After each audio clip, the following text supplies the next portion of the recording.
All right, welcome back, Prospect Live viewers. We are back with another 2021 MLB Draft interview. In the hot seat today is Anthony Solometo, left-handed pitcher from Bishop Eustice. Bishop Eustice. Bishop Eustice. I kind of said it right that time. Anthony, welcome to the show, man. How are you? I'm doing good. How are you guys doing today? Thanks for having me. Good, man. Good. I want to jump right into the questions here and talk to you about your summer. But the big thing that I want to talk about, you performed well at every level. The Future Star Series was a big event for you, but I want to talk about your velo because you've really seen a spike over the last 9 or 10 months. Can you kind of talk to us about your training and kind of what you attribute those gains to? Yeah. So for me, there was a point where maybe I want to say last year I was kind of throwing in the winter time. I was throwing like 92. Mm-hmm. My trainers and my pitching coach all talked, and they thought that I was throwing too hard for the time, because they didn't want me to be a guy that just throws really hard now. Because like this isn't the time that matters now. Like if God bless me enough where I can play in the major leagues, then like that's the time I really want to amp up my velo and make sure my arm's fresh and healthy for then. So we toned it back, and I was up to like they put me back from 92 to like topping 90, and then we sat there for a little bit, and then we really focused on getting stronger, building muscle, and gaining a lot of weight. We gained a lot of weight, and that just all attributed to me throwing a lot harder. And we try to do it in the most like controlled state, so this way there was no really a lot of risk when it comes to me throwing that hard. Interesting. Yeah, no, and that was very specific too. Who are you working with right now? Who have you been training with? Has it been a lot of just like weight training and just like focused on gains in that sense? What other stuff you doing? I'm interested to dig in a little bit here. Well, I train with this guy from Athletic Republic Escape named Christian Lee, and my pitching coach has been this guy Ryan Kulik, who's the head coach of Rutgers Camden, and I've been training with them for like almost 5-6 years now. And at Christians, we do a lot of like certain muscle-based training. Right now, we're like in a phase where we're just focusing a lot on the scapula muscle and everything back there. We kind of shut down throwing for like a month, and then with Ryan, we always work on just mechanical stuff and trying to be as mechanically sound as possible and be as repeatable as I possibly can be, and just get comfortable in my motion and all that. That probably segues pretty well because the question that's on everybody's mind, anyone that's seen you pitch, you have very unique mechanics, a very unique operation. Sorry, Joe, I had to hijack. No, man, go after it. But talk to me a little bit about that because it's obviously, I'm going to guess based on what you just told us, it's deliberate. So talk to us a little bit about how you got to moving that way. Is it just something you've always naturally done? Because it's very unique, obviously. Thank you. I actually enjoy it a lot. I take pride in it. And my whole life, actually, up until maybe I was like 13, I think very like conventional. It was more like straight up over like right here and everything. And me and my dad, we would like have catches all the time in this little park in our backyard. And I would always like drop my arm and like the ball would like sail. And then like one day my dad decided he just wanted to take me to like a new pitching coach. And that's when we first started working with Ryan. And my first year there, Ryan was like, hey, like you always drop your arm. Like maybe that's just where your arm's been most comfortable. And he decided to just like help me build around that and kept my arm here instead of trying to throw it up here. And the first year I did it, it did not work. And my dad was kind of freaking out. And he was like, oh, what are we going to do? And our pitching coaches told us to trust them. And we did. And it kind of turned into something that we've really focused on and worked on for the past 4 years now. And it just became who I am. Now, when you say it didn't work, do you mean if you fell out of a boat, you couldn't hit water? Yeah, I was all over the strike zone. And then when it was time for me to throw a strike, I would just like float one over. I looked like a baby giraffe trying to learn how to walk. Well, my follow-up question on that is, obviously, it sounds like this throwing motion came a lot more naturally to you than it was forced by any means, but you got to kind of look at the bigs, and you got to say, Madison Bumgarner, and you got to look at Chris Sale and Andrew Miller, and I know, Ralph, you had mentioned a couple months back, you go all the way back, like Sandy Koufax. Where do you kind of draw your inspiration? I mean, do you do any training off of those types of models? Nothing's really specific, but I think the most person I've really watched the most when it comes to my form is Madison Bumgarner, and the way he throws a lot. And there was a point where I added a cutter because I was watching some like replays of like old games from the World Series, and he really used that cutter a lot. But we decided to scratch that and save that for another time. But I said it to Mr. Burroughs. I said that I think of my form as kind of like a combination between Madison Bumgarner and Clayton Kershaw. And I say that because when I lift, my hands come over my head, and Kershaw does the same thing. And then when it comes to the actual like delivery and like the throwing motion, it's mostly Bumgarner with the arm slide and like the equal opposite and all that stuff. Yeah, good stuff. Good stuff. I'm interested to learn a little bit more about, maybe what you're doing like the pitch design side. Are you getting into the lab? Are you working with any tech at this point? Yeah, I use a Rapsodo a lot. I do. I like to use my numbers and I like to see where I'm supposed to be and where I should be. At the same time, though, I take it kind of like hand in hand because at the same time, like all of this technology stuff is really important. It's really, really big. But at the same time, I like to try and like put it away some bullpens and just really feel more of a feel for it because I just feel like in the end of the day, that's like what's really the most effective. When you do something that feels right and then you repeat it, and then when you feel comfortable with it, then you have the most success. And then after I feel comfortable with it, without working with the Rapsodo, I'll bring out with the Rapsodo, and then most of the time we'll just match up with when this feels right results. What sort of stuff? I mean, what sort of numbers are you shooting for right now? Do you have like a certain release height you're trying to get to, certain spin efficiencies on the slider, any of sort of that stuff, or are you just sort of keeping it like just tracking what your progress is? Right now we haven't really set like goals for that stuff yet. We're gonna probably get into it when we start picking up the baseball more. But right now it was just like a feel thing, just trying to feel everything out and just see where I'm at now. So I use it as like a bench.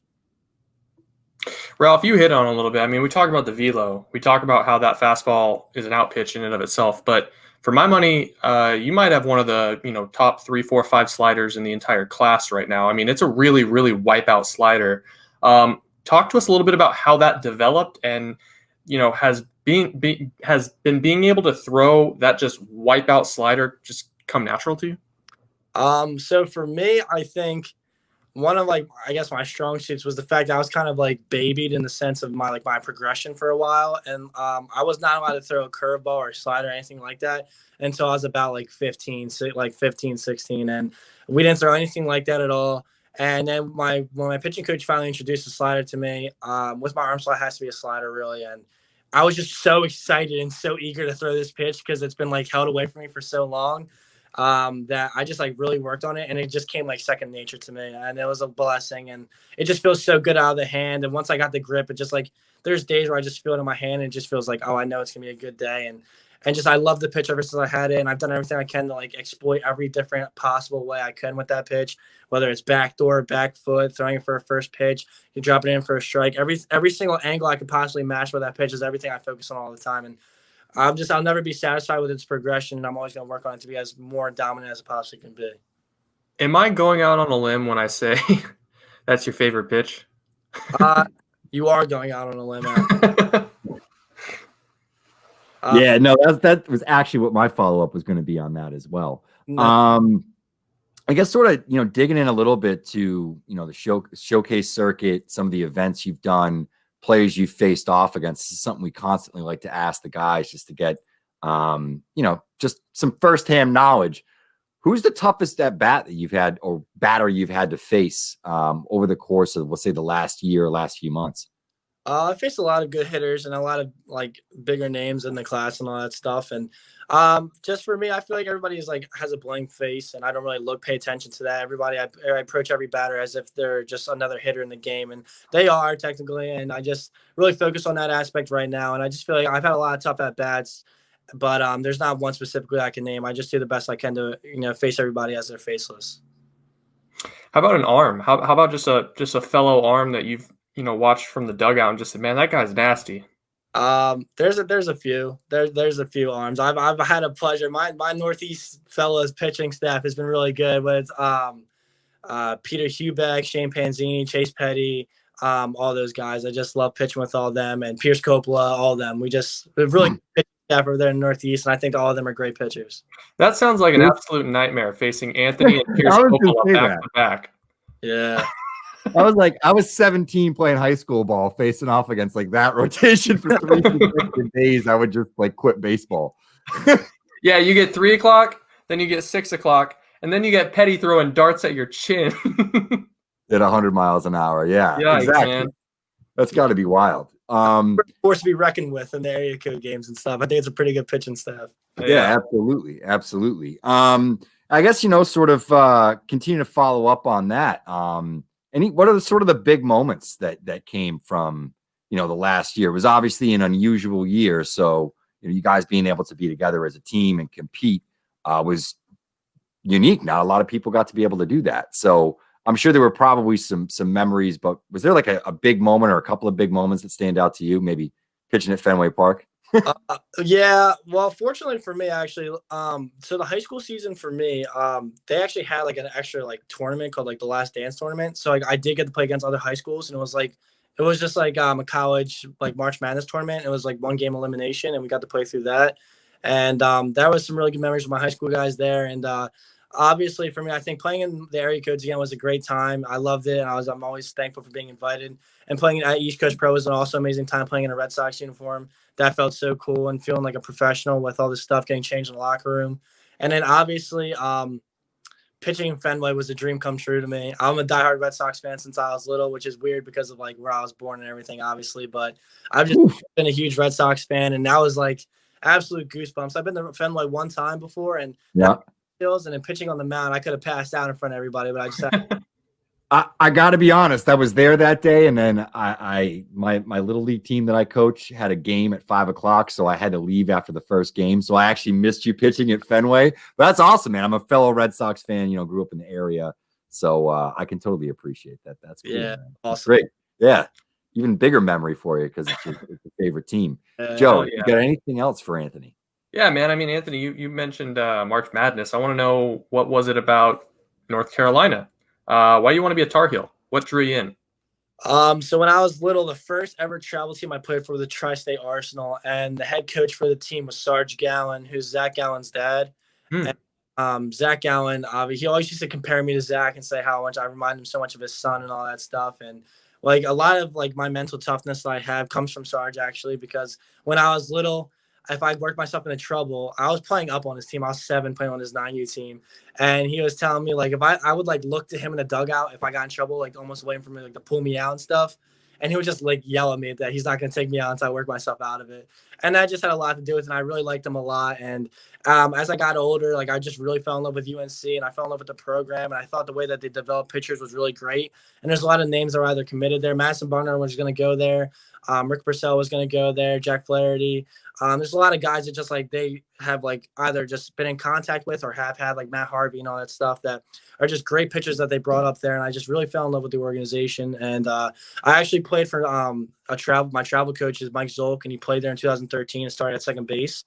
And just everything about it was just pointing signs. So like that's my dream school. That's where I wanted to go. And I'm really excited for the opportunity to be able to play there. Yeah, absolutely. Great school as well. Yeah, it'll be interesting to see if you get on campus, though, or not, because obviously you got some pro buzz going. That was a lot of guys that didn't end up going to North Carolina.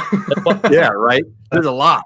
But let me sort of follow up. I guess we're backing up a little bit here, but, kind of came to my mind, and I was interested to ask. But what are sort of your goals? Like, what are the things that you want to sort of work on as a pitcher, we'll say over like the next 3 years, whether that's in the professional ranks, whether that's on campus at UNC?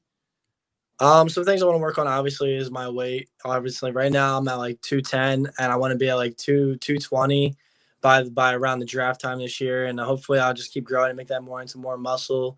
I also want to work on my effectiveness and my changeup. Right, it's been something that's been in the works for a long time, and I've been able to start throwing it more. I'm starting to get a lot more confidence in it.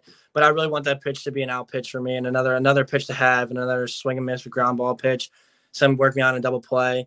And there's just a lot of other things I want to work on. I want to work on command inside the strike zone as well, really be efficient at that. And I want to try and become the most perfect pitcher I can be. And I just want to be treated as like an art. And I just feel like that's a lot of guys just want to throw hard. A lot of guys, like, they just like dot corners, like we see like Kyle Hendricks and all that stuff. But like my goal is to really just like marry the two together and just be able to be a guy that can throw hard, but can also put pitches where he needs them and really dissect batters. Man, I tell you what. It is refreshing talking to a pitcher, not a thrower, that's 17 years old. I tell you what, man, that's impressive stuff. One last question here on the baseball side. You got 9 months between now and next July, the 2021 MLB Draft. What are you expecting over that next 9 months? And I understand that North Carolina is big in the plans, but do you have any specific goals in terms of what might happen on draft day? I don't know what to expect over these next couple of months. I've heard murmurs saying about how it's going to be a really crazy time and a crazy period of time is about to come over in front of me. And I'm just doing everything I can to best prepare for it. And whatever happens on draft day happens. I'm just looking forward to the opportunity that's hopefully will be put in front of me. And I'm just going to keep working and keep getting better. And whatever happens that day. But I'm just looking forward to it. I'm happy to be blessed with the opportunity to be able to be selected in the draft and also be able to go to UNC. Love it. Nice. All right, we'll jump into the we'll give you a Philly specific silly question that's off the topic of baseball here. I have to ask for my own personal, because anytime I meet somebody from Philly, I always ask this question: cheesesteak, or are you going with a roast pork? Cheesesteak. Yeah, you got the roast pork at the Knicks though. Yeah. Oh. But Yeah, you just that. You were like my favorite interview we've ever had, and then you just the Knicks roast pork, man. I don't know, man. Really, I had Knicks. I watched Die Hard for the first time, so it's a good memory. Yeah. What's your favorite spot? Is like a spot in Philly? You have a place like outside? What's your favorite spot? Yeah, for cheesesteaks has to be Jim's. My parents always told me you're not when you're inside there, so it's been something that stuck with me. I don't know if it's a joke they have with me or something, but I just always stuck with me. And the cheesesteak is so good. It's the perfect amount of perfect amount of meat. Everything is just so good. See, there you go. It's a true Philly guy. You picked a legit cheesesteak place right there. I like it. Joe, I gotta get a Northwestern on here, man. We gotta talk sushi. We gotta talk teriyaki. We gotta talk coffee. We'll have to get Max Trebek on or Malachi Knight, man. You'll be fine. I know, man. Yeah, I've only had a cheesesteak maybe 2 or 3 times in my life, and man, with I need it. I need it more. Yeah, with Whiz. With Whiz, yeah. You gotta get the onions too, man. Anyway. Right. Into the weeds we go. Exactly. Actually, I got one more question for you. I was thinking of some questions earlier this weekend. You've been around enough travel ball guys now at this point. Talking about all those Northeast guys that you've been playing ball with for a long time now. Put you on the spot. Who's got the worst taste in music? Oof. To be honest with you, I think we all have an equal taste in music. There's not one person I can really single out with a bad taste in music. All right. Yeah. I'll let it slide. He wasn't taking the bait on that one. He's got an answer too. He's just not going to tell us. Yeah. Oh yeah, he does. Smart. Yeah.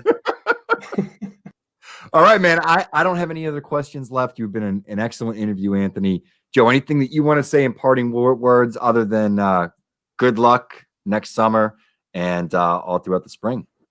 No, man. I mean, I think we've made it pretty public. We're awfully bullish on you. Big fans. Love what you bring to the mound, and we'll be watching for sure, man. Thank you very much. I really appreciate all of this, and thank you for the opportunity to speak. Of course. Absolutely. Take it easy, man. Anthony Solometo.